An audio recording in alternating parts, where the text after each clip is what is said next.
So hi everyone, welcome to CS765 Introduction to Blockchains, Cryptocurrencies and Smart Contracts. I am Vinay Ribeiro in the Department of Computer Science. So I wanted to tell you briefly about the course.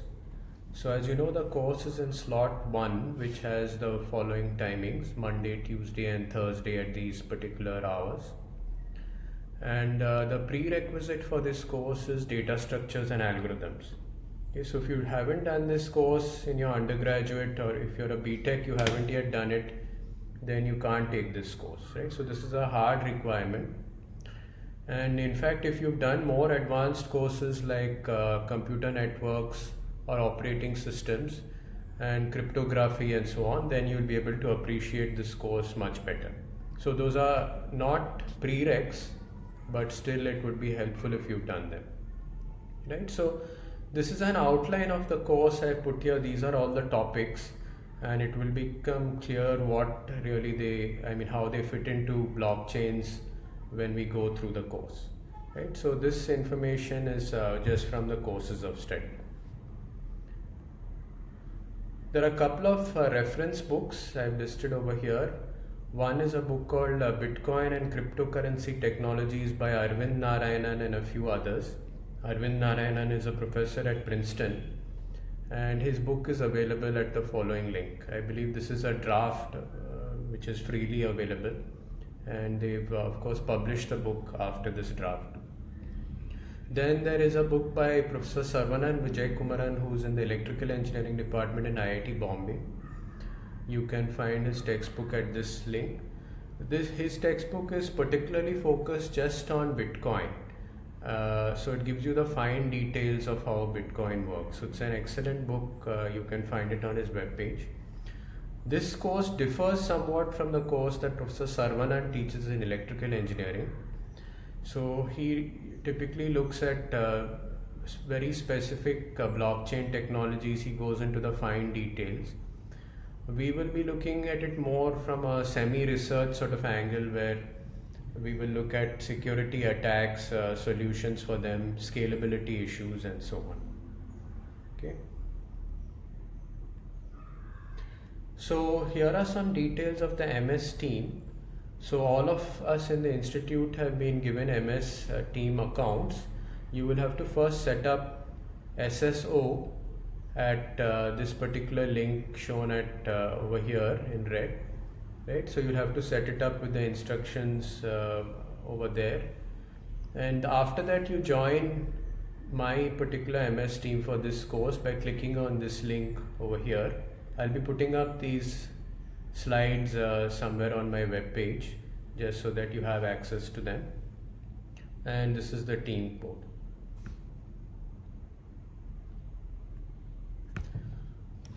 So what is this course really about? And I'm sure you have all heard about Bitcoin. So it's always in the news, right? So that's the symbol of Bitcoin.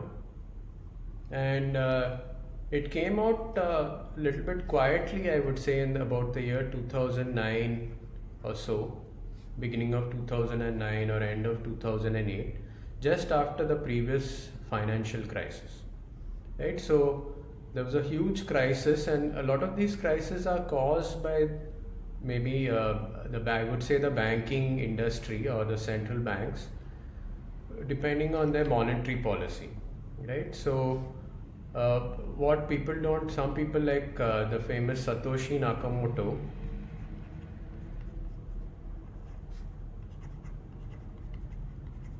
so we don't really know who Satoshi Nakamoto is. We'll talk about him a little bit later in the course. But Satoshi and others who have this liberal sort of mentality, they don't want control from central governments too much on monetary policy and currency and so on, because unfortunately governments have made many negative decisions which have led to things like inflation and bubbles, where the price of something suddenly increases and there's a crash, right? There was a dot-com crash, there was a housing crisis in the 2090s. Again, there's a stock market bubble right now which could crash at any time, right? So Satoshi and maybe other people were wondering whether you can have a currency system without any central bank. Okay, and this is a non-trivial thing to do. So suppose, for example, let's say I'm the professor of this course, right? Let's say that I give out 500 rupee notes. I create my own 500 rupee notes, right? And let's say I sign it myself here, right? I just sign it with my name, right? And I take a printout of these, let's say a few of them, and I give them to you. And I ask you to use them in the market, right? So it's my currency which I have created. I'm not a central bank or anything like that, and I give it out to you, right? So are you going to be able to use it, okay, anywhere to buy something on campus or anywhere else? So probably you won't even try, right? I mean, because you know that nobody is going to use this sort of a note, right? Why would it have value? But you might think, why would this change so much if it was signed by the RBI governor? So really the only difference between my note and the RBI note, the ones that we use in practice, is who it's created by, right? And how come that has value? So really what we want is, first of all, supply and demand. Something gets value when the supply and demand are balanced. And what the government does with currencies is that first of all they create demand. They say that you can only buy things with our currency. If you try to use anything else, even something like gold, if you try to use, then it would be illegal, right? You have to use only this particular note, either in physical form or in digital form, and only that can be used as currency. So this is created by the government.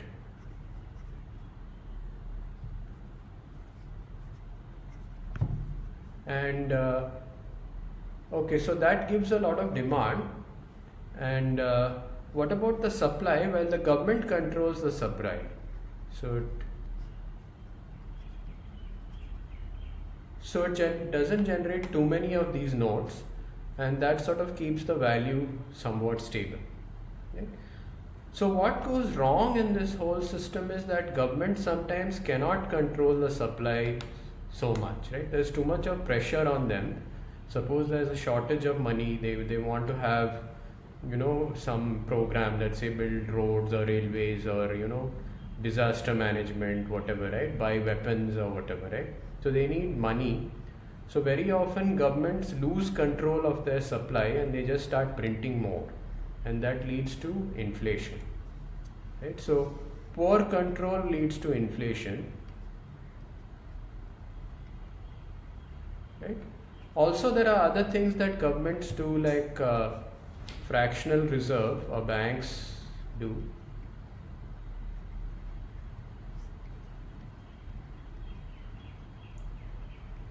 So fractional reserve and also interest rates.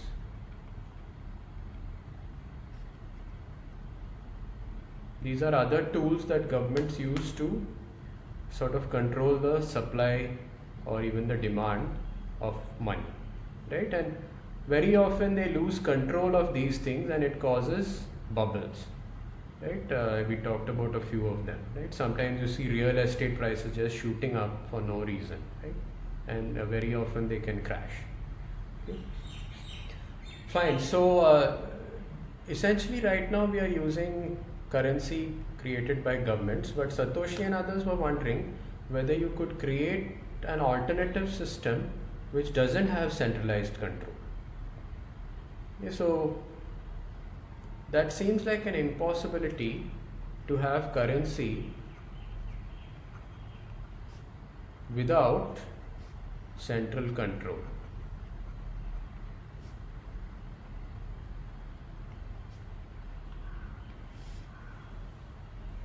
Okay, so is that possible? So first of all, we need to handle demand supply.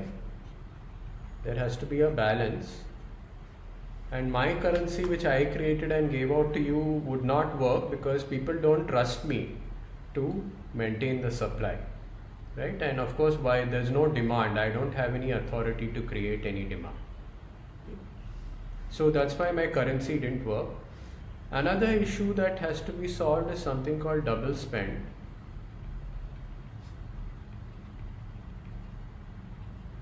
So double spend means that if you have some money, let's say it's a let's say $10 note, you should not be able to spend this money twice, right? Once you pay the note, it's gone. If somebody is allowed to spend it more than once, then he can spend at will. He's become a millionaire or a billionaire automatically, and that is going to create a huge amount of inflation, right? The value of currency will go down, right? And it's also unfair and so on. So you should allow any currency to be spent only once. So let's say if A owns it and he gives it to B, that should be the only time he can spend it, right? He'd have to earn the note again if he were to spend it. Okay.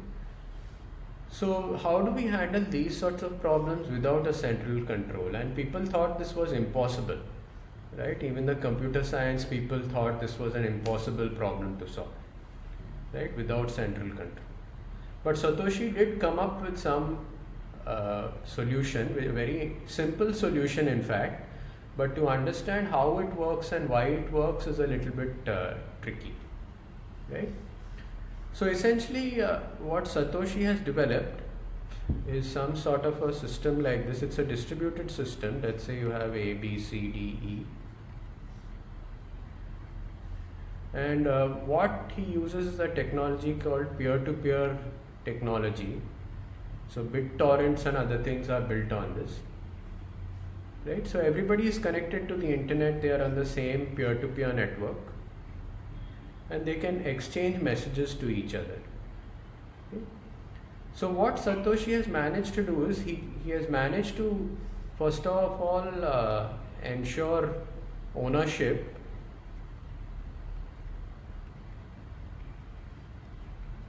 Let's say ownership of Bitcoin. So you know how much everybody knows, let's say, or everybody can agree to how much Bitcoin each of these people have. Let's say that this is 5 Bitcoin, this person has 3, this person has 2 Bitcoin, and so on, right?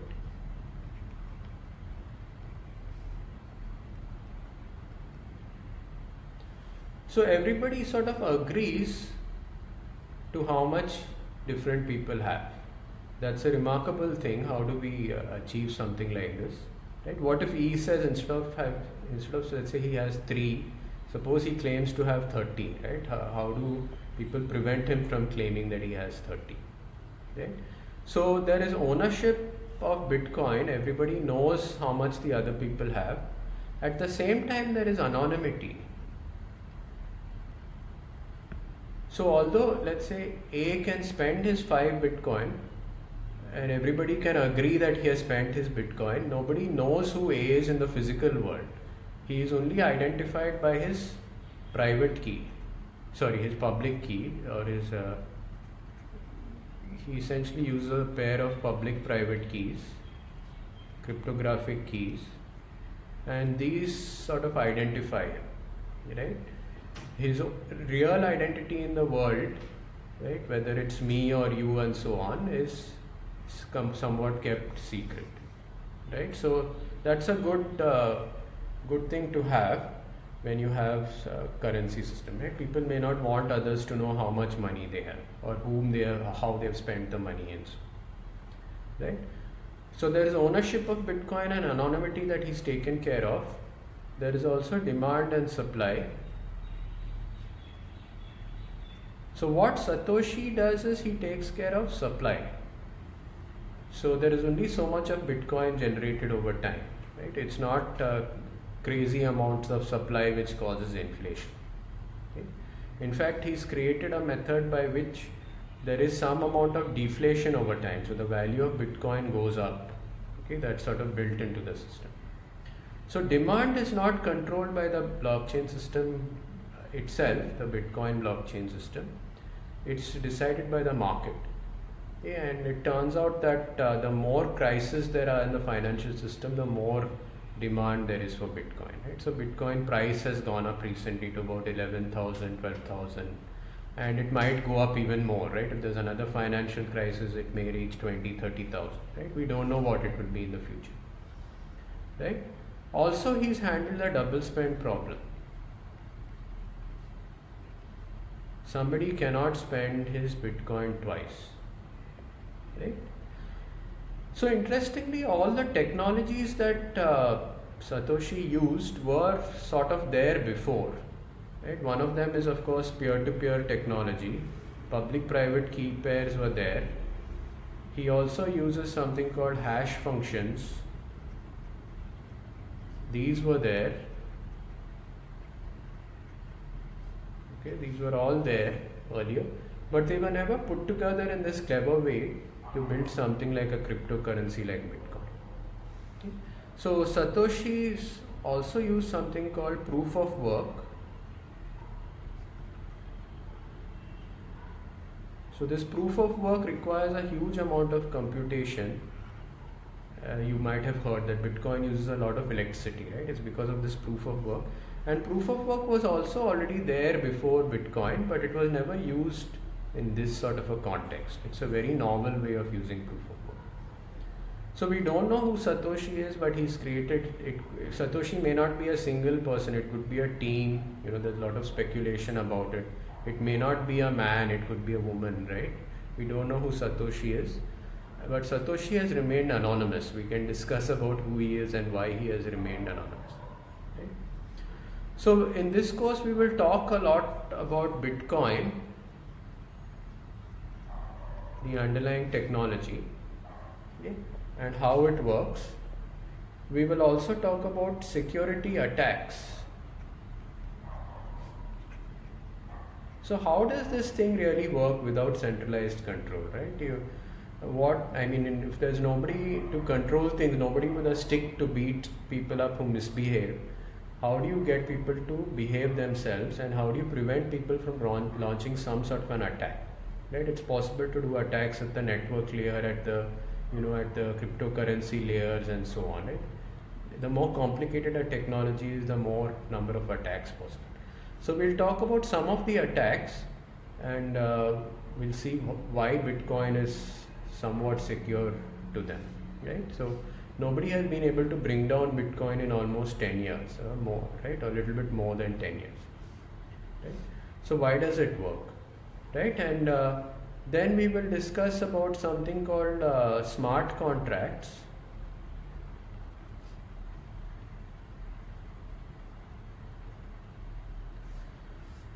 Yes, on the Bitcoin system, you can pay each other. A pays B, let's say 5 Bitcoin. But it turns out that you can do something more complicated than this payment in a blockchain system. Okay, so what, maybe I've jumped a little bit ahead, but what exactly is a blockchain system? Well, you have a peer-to-peer network, and what this peer-to-peer network does is that it allows everybody to maintain a common database, you can say,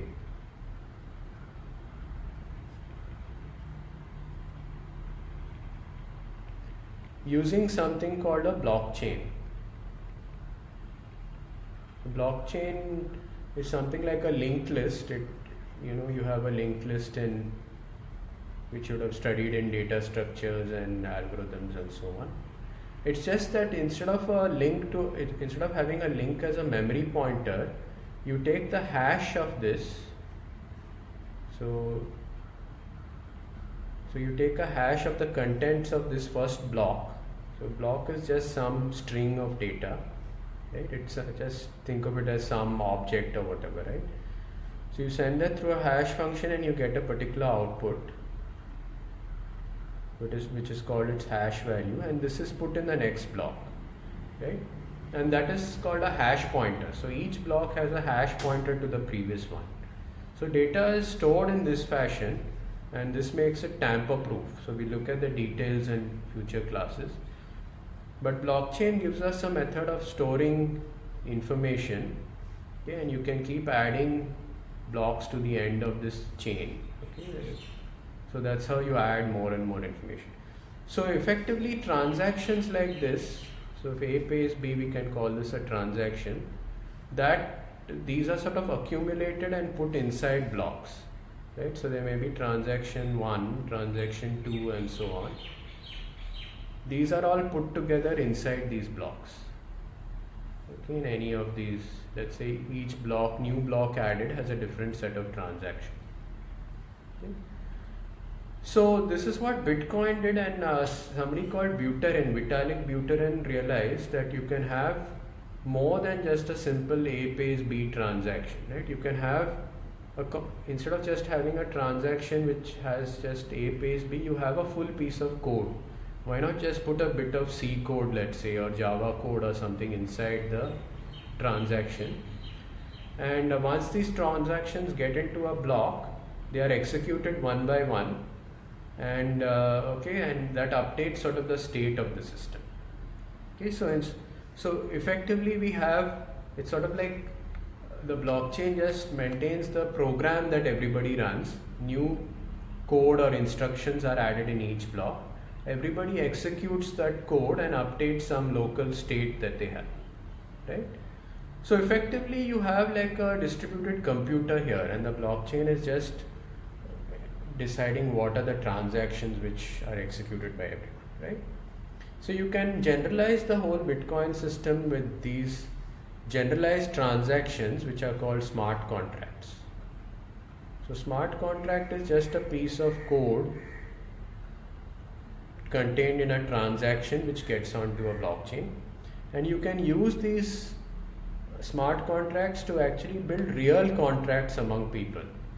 So I can say that if 3 people have signed this smart contract, they can spend a particular amount of money, right? That's a way of sort of building a contract, right? So it's a very powerful idea, which is why Ethereum took on. So Buterin started Ethereum, right? And Ethereum, of course, has made big waves a couple of years back, and I think it's catching on again. They are improving their technology, right? And people are finding numerous applications for smart contracts, things like initial currency offerings, ICOs, right? So anyway, we'll talk a little bit about this. So a little bit about assignments. So in the previous versions of this course, we had some coding heavy assignments. I made students build a peer-to-peer network in the first assignment. In the second assignment, they built a crypto or a blockchain on top of this peer-to-peer network which they had built in the previous assignment, right? So this was sort of together like a big project for let's say 60% of the semester. And then we also had an Ethereum smart contract assignment where they had to build a smart contract on Ethereum. Okay. So these were the 3 assignments, and these required things like it required let's say socket programming.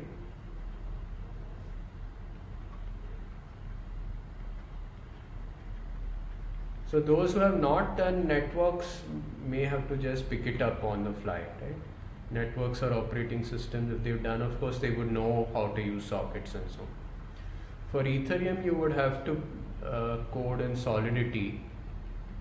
Of course, there are many examples available online. You can learn it quickly, right? So this course for the marking system, of course, I mean, it's a little bit to be decided, but what I was thinking is that we can have for exams, we can give if it is a proctored exam, we could give something like 50%, but assignments,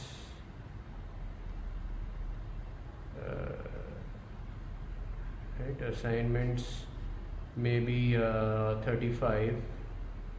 Right, these assignments which I have given here, and we could have quizzes, right? So we will have particular days. I will announce in advance that there's going to be a quiz on such and such a day. It could be based on SAFE and so on, right? And maybe that could be 15%. Okay, so this is roughly about the course, and it's a very interesting technology. It's a new technology. It's a hot technology, right? The main people who look at blockchains as, is the fintech industry. So the banks and even the central bank. I gave a talk at the RBI, for example, last year. Right? They are interested in blockchains, right? And of course, there are other government for e-governance. Blockchain is very important. IITs want to put their degree information on a blockchain, right? So this is a brief outline of the course, and you can join the MS Teams if you're interested in the course. Even if you are not planning to take it for credit, you can join the MS Team anyway and just look at the lectures, right? And I already put up a few lectures, 1 or 2 lectures, which you can look at. You can download it and have a look. Okay, thanks.